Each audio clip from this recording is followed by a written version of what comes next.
जय जोहार दोस्तों, नमस्कार। मैं रविशंकर यादव स्वागत करता हूं आप सभी का हमारे यूट्यूब चैनल पर। उम्मीद करता हूं आप सभी को जो भी पढ़ा रहा हूं वो समझ में आ रहा होगा, है ना। और अभी हम लोग पढ़ रहे हैं भारत की अर्थव्यवस्था। अर्थव्यवस्था के अंतर्गत हम लोग टॉपिक बाय टॉपिक पूरा अर्थव्यवस्था को कंप्लीट कर रहे हैं और ऑलमोस्ट हम लोगों ने सभी टॉपिक कंप्लीट कर लिया है। अब बचे कुछ 2 ही 3 टॉपिक है जो बचा हुआ है। और अभी हम लोग पढ़ रहे हैं क्या, भारत की अर्थव्यवस्था के अंतर्गत बैंकिंग टॉपिक पढ़ रहे हैं। चलिए बात करते हैं बैंकिंग पर। बैंकिंग के अंतर्गत अपने को पढ़ना क्या क्या है, तो अपने को पढ़ना है आरबीआई के बारे में, बैंकों का इतिहास और उसका राष्ट्रीयकरण, भारत में बैंकों का प्रकार, लाइसेंस प्राप्ति की शर्तें, उसके बाद एनबीएफसी क्या होता है, वित्तीय समावेशन क्या है, और अवधारणा के अंतर्गत बहुत बातें आएंगी। एनपीए क्या होता है उसकी बात करेंगे, बेसल मानक क्या होता है उसकी बात करेंगे, मुद्रा की आपूर्ति कैसे होती है उसकी बात करेंगे, है ना। और भी कुछ कुछ कॉन्सेप्ट है, उन सब की बात हम लोग करेंगे किसमें, अवधारणा में। ठीक है, तो अभी तक हम लोग ने ये आरबीआई, बैंकों का इतिहास, राष्ट्रीयकरण, प्रकार और लाइसेंस प्राप्ति की शर्तें इतना पढ़ लिए हैं। ठीक है, हम पढ़ा चुके हैं ये सब। लास्ट वीडियो हमारा आप देखोगे ये सब बना हुआ है, क्लास बाय क्लास, है ना। चलिए अब आता है हमारा एनबीएफसी। अभी क्या है ना, मैं वीडियो रिकॉर्ड ही कर रहा था, बीच में कॉल आ गया और पूरा बिगड़ गया, तो आगे थोड़ा इसको मैं रिकॉर्ड कर चुका था, आगे बढ़ चुके थे, अब फिर से स्टार्टिंग से करना पड़ रहा है। तो चलिए, एनबीएफसी क्या होता है, तो एनबीएफसी में पढ़ना क्या आपने को, तो क्या होता है प्लस इस पर किसका नियंत्रण होता है, एनबीएफसी के प्रकार और कार्य, और साथ में क्या, नाबार्ड और एमएफआई के बारे में पढ़ेंगे। कार्य को नहीं बोलेंगे, अलग से कार्य नहीं पढ़ेंगे, बस इतना बता देंगे कि ठीक है भाई ये ऋण प्रदान करता है, और अलग अलग एनबीएफसी के अलग अलग कार्य हैं इसलिए। ठीक है, अभी हम लोग जो एनबीएफसी पढ़ रहे हैं वो थोड़ा सा ऋण प्रदान करने के संदर्भ में ही पढ़ेंगे। चलिए स्टार्ट करते हैं।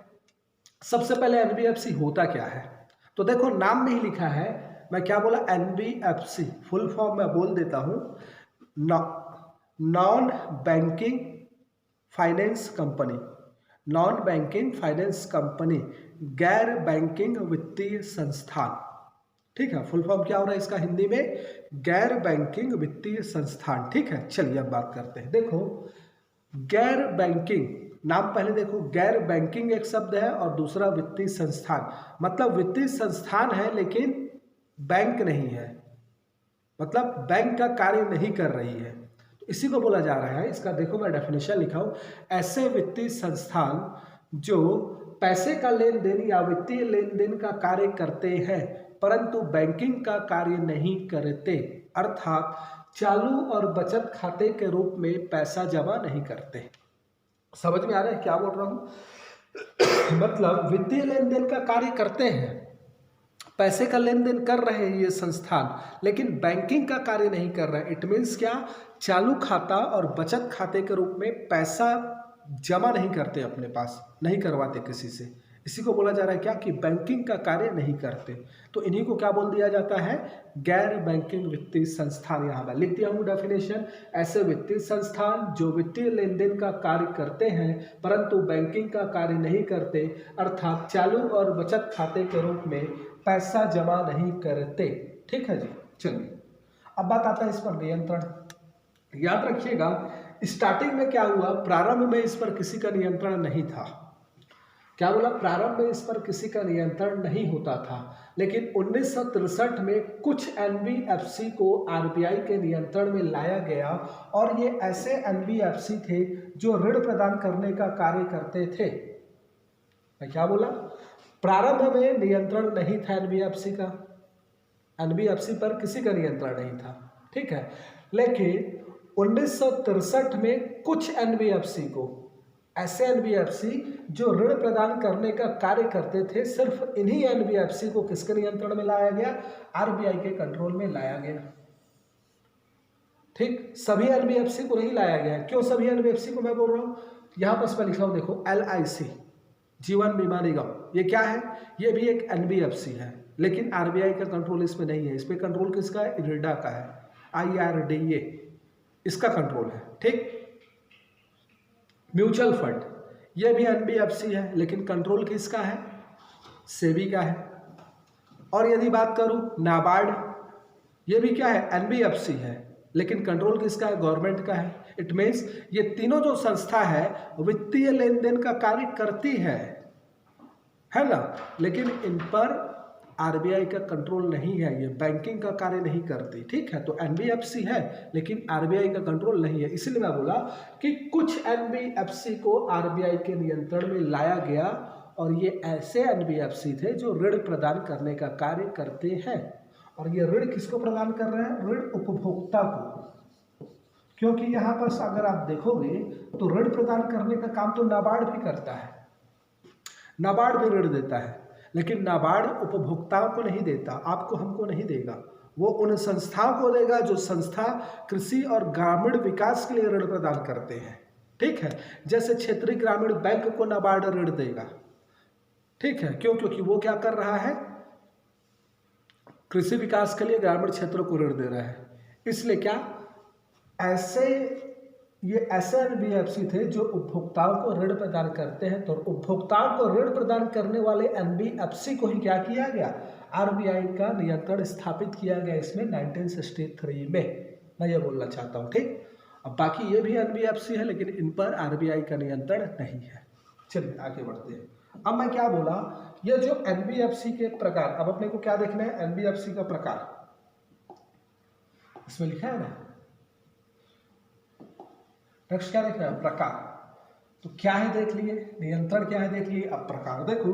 प्रकार की अगर मैं बात करूं तो याद रखिएगा, एनबीएफसी का प्रकार अगर बोलते हैं तो आरबीआई के पास पंजीकृत एनबीएफसी के प्रकार, मतलब ऐसे एनबीएफसी जिस पर आरबीआई का कंट्रोल है। तो आरबीआई के कंट्रोल के आधार पर आरबीआई के पास पंजीकृत एनबीएफसी के आधार पर इसको दो प्रकार में डिवाइड किया जाता है।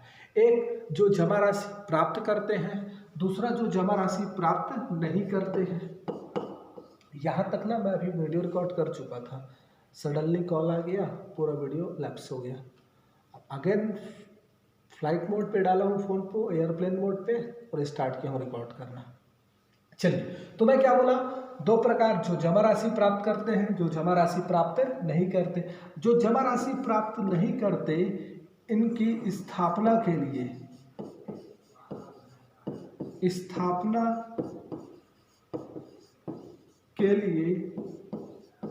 100 करोड़ की पूंजी चाहिए। 100 करोड़ की पूंजी चाहिए। ठीक है, मतलब 100 करोड़ की पूंजी से क्या होता है? इसकी स्थापना होती है। 100 करोड़ पूंजी से इसकी स्थापना होती है और ये स्वयं की पूंजी से ऋण प्रदान करते हैं। स्वयं की पूंजी से ऋण प्रदान करते हैं। तो याद रखिएगा। ठीक है, मतलब ऐसे एनबीएफसी जो लोगों से क्या कर रहे हैं? जमा नहीं ले रहे हैं। ठीक है, जमा प्राप्त नहीं कर रहे हैं। तो जमा प्राप्त नहीं कर रहे हैं ऐसे एनबीएफसी की यदि स्थापना करना है तो उसके लिए 100 करोड़ रुपया पूंजी चाहिए। ठीक है, और इसी 100 करोड़ पूंजी से क्या करेंगे? ऋण देंगे। ठीक है, इसी पूंजी से वो क्या करेंगे? ऋण प्रदान करेंगे। दूसरी तरफ मैं क्या बोल रहा हूँ, जो जमा राशि प्राप्त करते हैं तो इनको स्थापना के लिए 200 करोड़ रुपया चाहिए। कितना चाहिए स्थापना के लिए?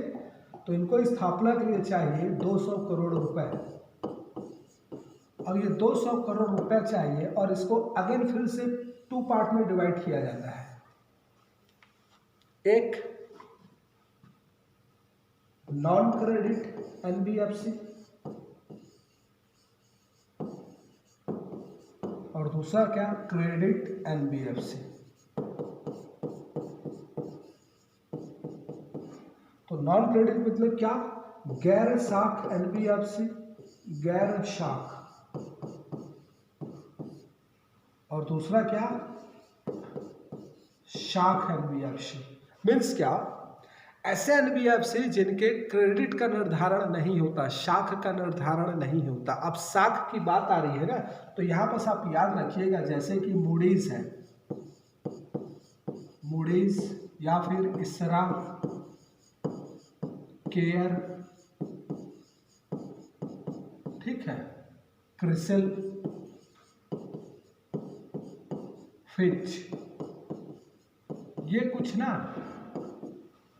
क्रेडिट रेटिंग एजेंसी है, इसका नाम याद रखिएगा, ठीक है। क्या क्या? मूडीज है, केयर, इसरा, फिच और एक और क्या बोला, क्रिसिल, ठीक है। ये क्रेडिट रेटिंग एजेंसी है जो क्या करती है, साख का निर्धारण करती है, किसका क्रेडिट कितना है मार्केट में, इस चीज़ का ये क्या करते हैं, निर्धारण करती है। उनके प्रदर्शन के आधार पे, उनकी कार्य करने की क्षमता, दक्षता, इस सभी के आधार पे क्या करती है, उनके साख का निर्धारण करती है कि किसका क्रेडिट ज़्यादा है, किसका क्रेडिट कम है। तो मैं क्या बोला, ये जो जमा राशि प्राप्त करते हैं, इनको स्थापना के लिए 200 करोड़ रुपया चाहिए और इनको अगेन 2 पार्ट में डिवाइड किया जाता है। फिर से एक ऐसे जिनके साख का निर्धारण नहीं होता और दूसरा ऐसे जिनके साख का निर्धारण होता है। तो उसी को बोला जा रहा है जिनके साख का निर्धारण नहीं होता, नॉन क्रेडिट एनबीएफसी, और जिनके साख का निर्धारण होता है, इनका क्या, क्रेडिट एनबीएफसी। तो इनके साख का निर्धारण विभिन्न क्रेडिट रेटिंग एजेंसियां करती हैं। ये जो क्रेडिट रेटिंग एजेंसीज है, ये क्या करती है, इसके साख का निर्धारण करती है, ठीक। अब यहाँ पर क्या है, जो गैर साख एनबीएफसी है, ये अपनी जमा राशि, ये अपनी पूंजी का 1.5 गुना जमा राशि प्राप्त कर सकती है, 1.5 गुना जमा राशि प्राप्त कर सकती है, याद रखिएगा। मीन्स क्या, इसकी स्थापना के लिए कितना चाहिए, 200 करोड़ रुपया। तो 200 का कितना, 1.5 गुना, तो कितना हो जाएगा, 300। तो ये 300 करोड़ तक जमा राशि प्राप्त कर सकती है, याद रखिएगा। जमा राशि, अब देखो फिर इसमें कंफ्यूज मत होना ना यहाँ पर कि सर आप तो बोले हैं कि चालू और बचत खाते के रूप में पैसा जमा प्राप्त नहीं करते, तो और आप वहाँ पर बोल रहे हो कि जमा। तो देखो मैं यहाँ पर क्या बोल रहा हूँ, चालू और बचत खाते के रूप में, और यहाँ पर जो जमा की बात हो रही है ना, ये अभी हम बताएंगे, ये सभी सावधि जमा होता है।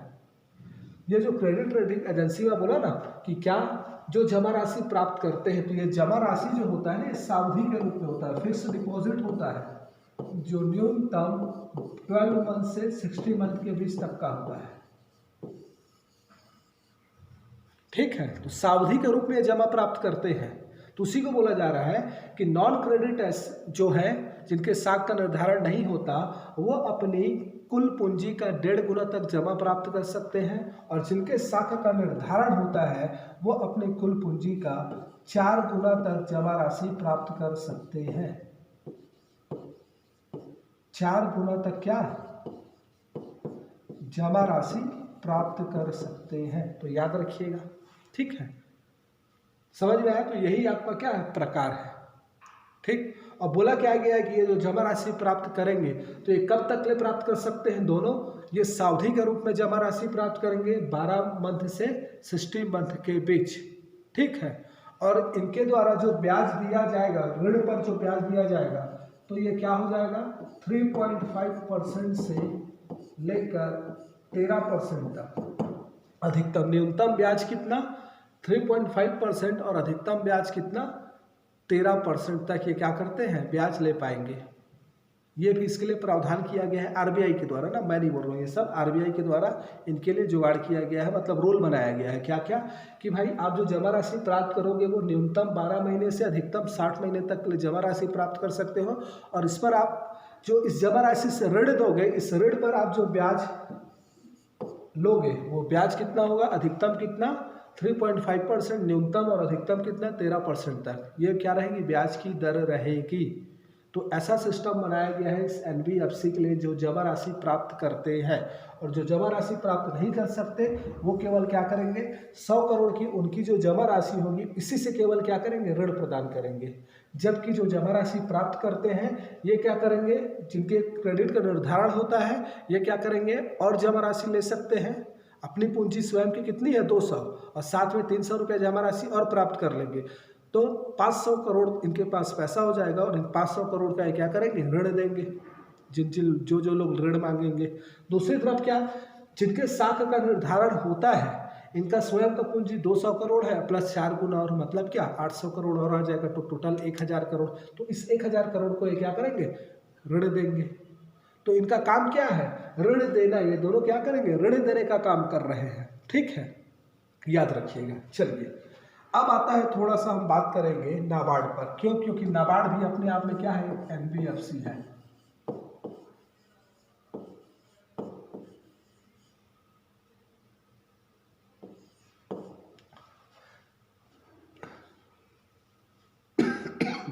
इसका फुल फॉर्म क्या होता है, लिख लीजिएगा, national bank for agriculture and rural development. National bank for agriculture and rural development important है, थोड़ा सा याद रखिएगा। इसके बारे में छोटा सा पॉइंट है, कुछ जानना है इसके बारे में, ज़्यादा कुछ नहीं है। क्या जानना है? एक इसकी स्थापना, कोष और हिस्सेदारी, तीन चीज जानना है। और एक क्या, कार्य। तो याद रखिएगा, ये जो नाबार्ड है इसकी स्थापना 1982 में हुई थी। स्थापना के समय इसका जो कोष था 1982 में, वो कितना था, 50 करोड़ रुपए के साथ। 50 करोड़ रुपए के कोष के साथ 1982 में इसकी स्थापना की गई थी। और स्थापना के समय इसकी हिस्सेदारी थी 50% केंद्र सरकार की और 50% किसकी, आरबीआई की।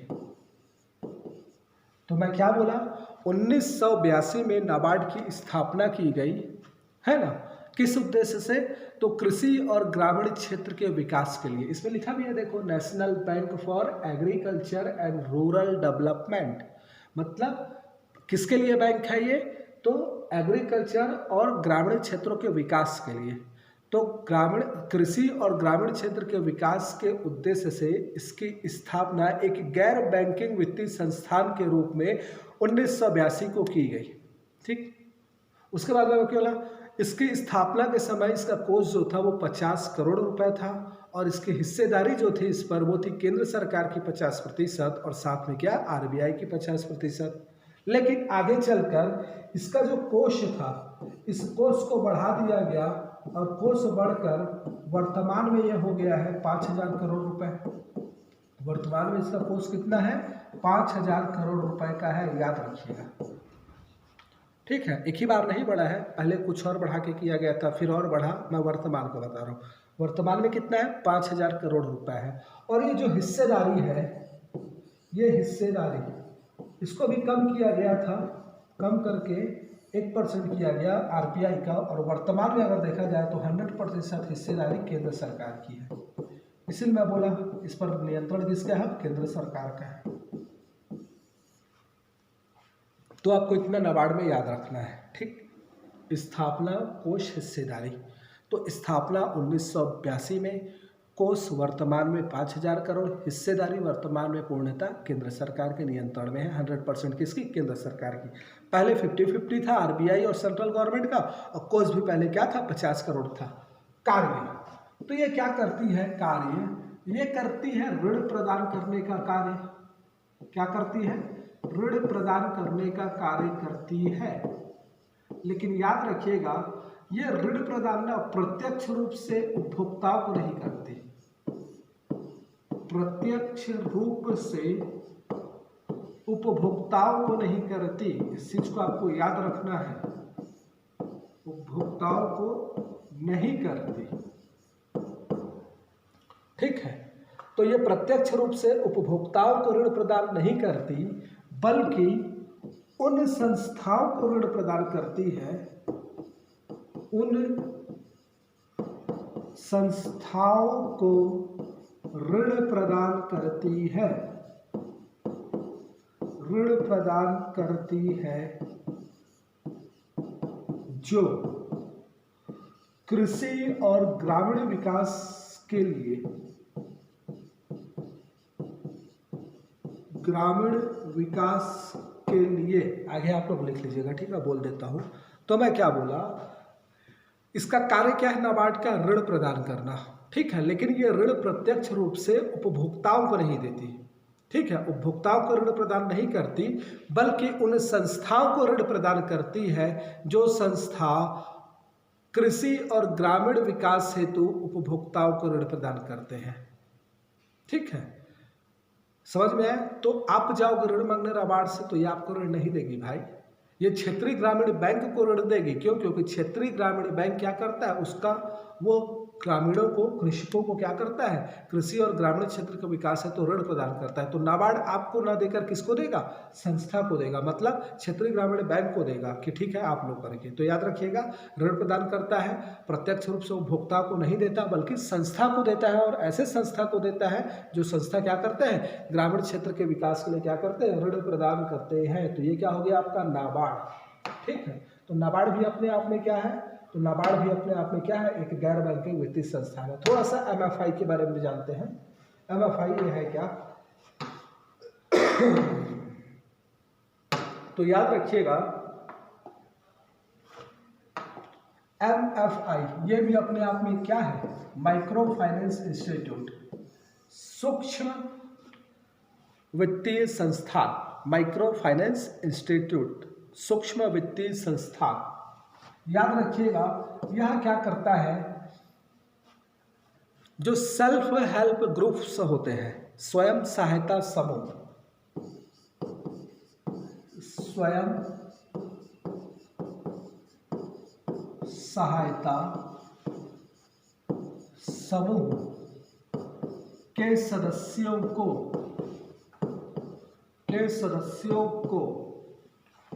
व्यक्तिगत स्तर पर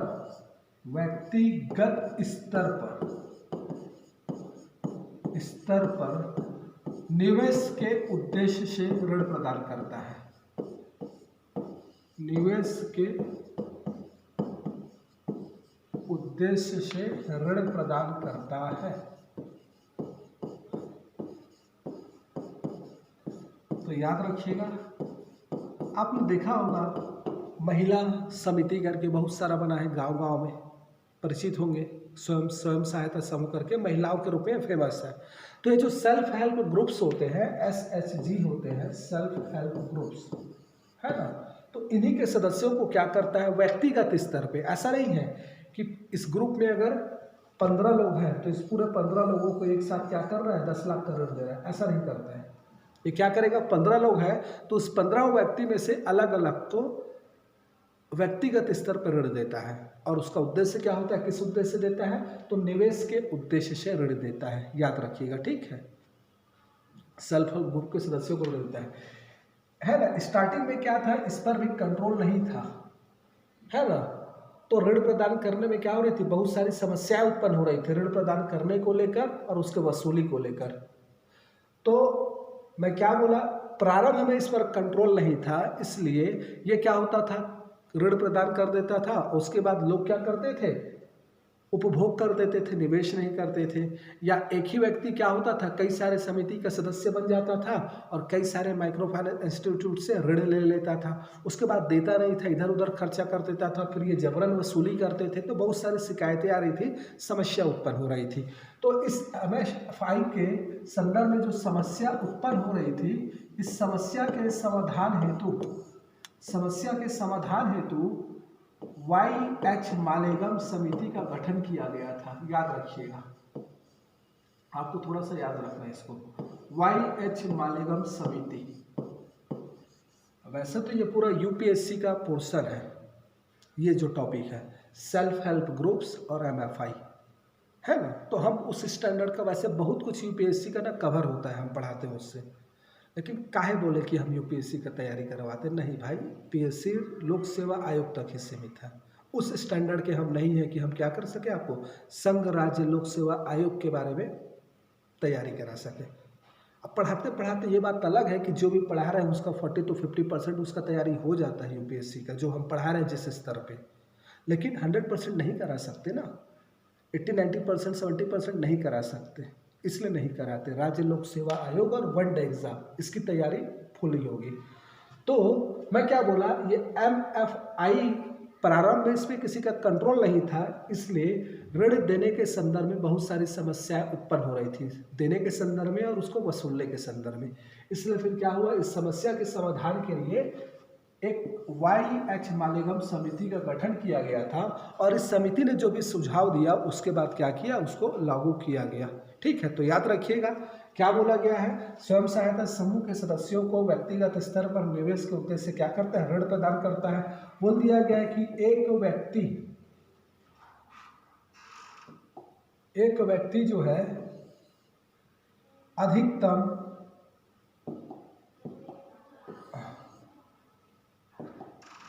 इसको भी एक पॉइंट याद रखिएगा, एक सदस्य अधिकतम 50,000 तक ऋण ले सकता है। 50,000 तक क्या कर सकता है, ऋण प्राप्त कर सकता है। ठीक, और सदस्यों को लेकर बोला गया है ऐसे सदस्यों को ही ऋण दिया जाएगा, ऐसे सदस्यों को ऋण की प्राप्ति होगी, ऐसे सदस्यों को ऋण दिया जाएगा, दिया जाता है मीन्स जिनका सालाना इनकम 50,000 से कम हो या 50,000 से ज़्यादा ना हो, सालाना आय क्या 50,000 से अधिक ना हो या 50,000 तक हो। तो इसको भी थोड़ा सा याद रखिएगा आप लोग। ये माइक्रो फाइनेंस इंस्टीट्यूट है जो क्या करता है, सेल्फ हेल्प ग्रुप के सदस्यों को ऋण प्रदान करते हैं। पहले बहुत सारी समस्या आ रही थी, इसलिए क्या किया गया था, इस समिति का गठन किया गया था और अब वर्तमान में प्रावधान कर दिया गया है कि भाई एक सदस्य अधिकतम क्या कर सकता है, 50,000 तक का ऋण ले सकता है और ऐसे ही सदस्य ऋण लेगा जो क्या करेगा, जिनकी सालाना आय 50,000 से कम हो। साथ में बोला गया है क्या, आप लिख लीजिएगा, मैं बोल देता हूँ क्या, कि एक सदस्य अधिकतम 2 MFI से ऋण ले सकता है और दोनों को मिलाकर 50,000। अधिकतम तो 50,000 बोल दिया, लेकिन ये 50,000 की राशि 2 MFI से मिलाकर ले सकते हो और यदि 2 MFI से ले रहे हो तो पहले MFI से अधिकतम 35,000 तक ले सकते हो। ये भी इसका ये है। ठीक है, तो ये सब क्या किया गया है, कुछ कुछ प्रावधान किया गया है, तो थोड़ा सा याद रखिएगा, ये MFI वर्ड को याद रखिएगा और इसका मेन काम क्या है। तो ये करता क्या है, स्वयं सहायता समूह के सदस्यों को व्यक्तिगत स्तर पर निवेश के उद्देश्य से ऋण प्रदान करता है और इसके सुधार के लिए जो समिति बनी थी वो क्या थी, YH मालेगम समिति। और ये MFI क्या है, तो ये भी अपने आप में क्या है, एक NBFC है, इसलिए मैं यहाँ पर आपको बता रहा हूँ। ठीक है, अब रहने के लिए NBFC म्यूचुअल फंड भी है, रहने के लिए NBFC LIC है, लेकिन उसकी बात हम लोग बाद में करेंगे जब हम लोग पढ़ेंगे मनी मार्केट और कैपिटल मार्केट। ठीक है जी, चलिए, तो हमारा फिलहाल NBFC के बारे में जितनी जानकारी चाहिए थी एक राज्य लोक सेवा आयोग की तैयारी करने वाले विद्यार्थी को, आई होप मैं उतना जानकारी आप लोग को दे चुका हूँ। लेकिन संघ लोक सेवा आयोग की जो तैयारी कर रहे हैं उनके लिए ये जानकारी क्या है, ये समझो 50-60% है, उनको थोड़ा और जानकारी चाहिए कि वर्तमान में इसमें और क्या चैलेंजेस हैं, कैसे बेहतर ढंग से इसको क्या किया जा सकता है, एक वित्तीय समावेशन के उपकरण के रूप में समाज में इसका क्या उपयोगिता को सिद्ध किया जा सकता है। तो इसके लिए थोड़ा और नॉलेज चाहिए, उस स्तर की जानकारी हमको और तैयारी करना पड़ेगा और मैं नहीं चाहता कि उस स्तर पे आपको ले जाए, है ना। मेरे लिए भी थोड़ा वो क्या चुनौती वाला कार्य है, तो नहीं, ठीक है। तो इतना आप लोग जानकारी रखिएगा। चलिए, इसी के साथ अब हम नेक्स्ट वीडियो लेके आएंगे जिसमें हम लोग वित्तीय समावेशन की बात करेंगे, क्या होता है वित्तीय समावेशन और उसके लिए सरकार क्या क्या प्रयास की है। वीडियो अगर अच्छा लगा है, समझ में आया है, तो बिल्कुल सब्सक्राइब करिए हमारे चैनल को, शेयर करिए थोड़ा, क्योंकि देखिए मैं पूरा स्टार्टिंग से लेके लास्ट पूरा इकोनॉमिक्स को अच्छे से समझा के जितना मेरे से हो पा रहा है मैं कोशिश कर रहा हूँ।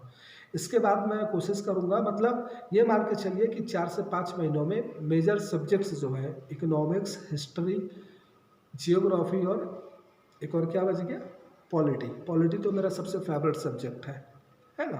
तो इन सब का चारों सब्जेक्ट्स का पूरा वीडियो इसमें अवेलेबल रहेगा। ऐसा वीडियो कि उसको पढ़कर कोई भी बच्चा राज्य लोक सेवा आयोग के प्री और मेंस को अच्छे से अटैम्प्ट कर सकता है, 80 to 90% क्वेश्चन अटैम्प्ट कर लेगा। ठीक है, बाकी छत्तीसगढ़ के लिए मैं छत्तीसगढ़ का इतिहास, छत्तीसगढ़ का भूगोल और छत्तीसगढ़ की संस्कृति वाला और कल्चर वाला पोर्शन वो भी अपलोड करूँगा। चलिए, तब तक ले बाय बाय, मिलते हैं नेक्स्ट वीडियो में।